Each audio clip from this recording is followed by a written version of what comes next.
taxonomy ay ang agham ng pagkilala, pagbubukod at pagbibigay ng pangalan sa mga organismo. Noong 1735, nilikha ni Carl Linnaeus ang isang hierarchical na sistema na kung saan ito'y naghahati sa mga organismo mula sa pinakamataas hanggang sa pinakamababa na kinabibilangan ng kingdom, phylum o division, class, order, family, genus at species.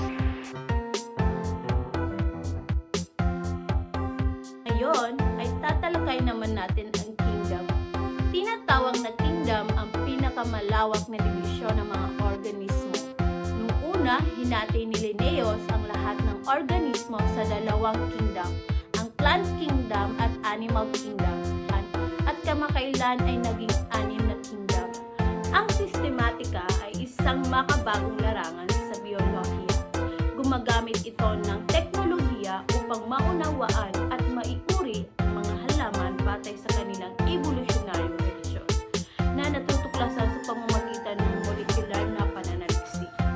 Dahil dito, patuloy na nagbabago ang paraan sa pag-uuri ng mga halaman. May mga pagkakataong inililipat ang ilang halaman sa ibang kategorya o binabago ng kaunti ang mga pangalan upang masalamin ang bagong kaalaman.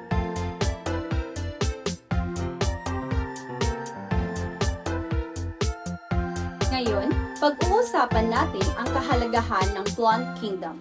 Ang mga halaman ay hindi lamang maganda sa ating paningin, kundi sila rin ang bumubuo sa ating ecosystem. Ang mga halaman ay binubuo ng maraming selula at may complex cell walls. Isang natatanging katangian ng mga ito ay ang kakayahang gumawa ng sarili nilang pagkain.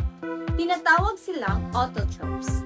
Sa pamamagitan ng proseso ng photosynthesis, nagko-convert ang mga halaman ng sunlight, carbon dioxide at tubig sa pagkain.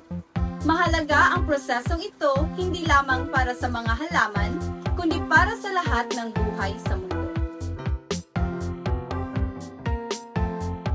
Ang animal kingdom ay binubuo ng maraming selula o multicellular.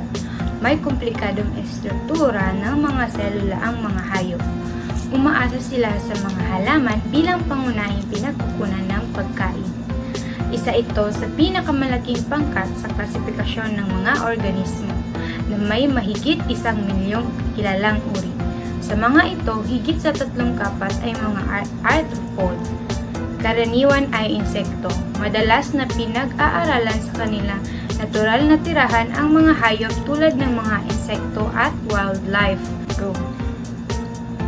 Ang animal kingdom ay binubuo ng maraming selula o multicellular. May komplikadong estruktura ng mga selula ang mga hayop.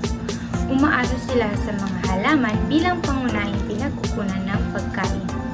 Isa ito sa pinakamalaking pangkat sa klasifikasyon ng mga organismo na may mahigit 1,000,000 kilalang uri. Sa mga ito, higit sa 3/4 ay mga arthropod. Karaniwan ay insekto. Madalas na pinag-aaralan sa kanilang natural na tirahan ang mga hayop tulad ng mga insekto at wildlife. Protista kingdom.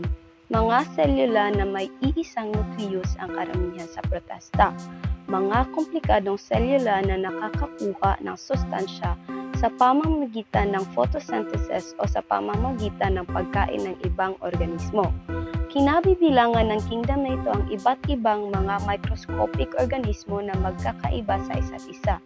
Hindi tulad ng mga organismo sa iba pang 5 kingdom. Kabilang sa pangkat na ito ang slime, molds, at algae. Eubacteria kingdom. Mga komplikadong organismo na may isang selula ang eubacteria. Nasa kingdom na ito ang karamihan sa mga bakterya.